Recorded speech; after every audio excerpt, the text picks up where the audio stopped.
அனைத்து சகோதர சகோதரிகளுக்கும் எனது செந்தமிழ் வணக்கம். இன்னைக்கு வேண்டாமே முயலாமை அப்படிங்கிற தலைப்பிலிருந்து, பலமுறை நடந்த பந்தயத்தில் முயலும் ஆமையும் மாறி மாறி வெற்றி பெற்று இரண்டும் நண்பர்கள் ஆயின.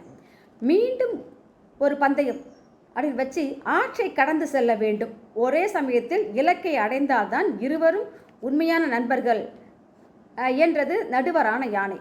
திருப்பி ஒரு போட்டி ரெண்டுத்துக்கு யானை வச்சுச்சு. அப்போ ரெண்டுமே யோசனை பண்ணுச்சு, என்ன செய்யலாம் அப்படிங்கும்போது, ஆமை ஆற்றில் நீந்தும் போது முயலை தன் முதுகிலும், முயல் தரையில் ஓடும்போது ஆமையை தன் முதுகிலும் ஏற்றியதால் ஒரே நேரத்தில் இலக்கை அடைந்து இரண்டும் வெற்றி பெற்றன. குழந்தைகளே, கணிதத்தில் ஒன்றும் ஒன்றும் சேர்ந்தால் 2 என படித்திருப்பீர்கள்.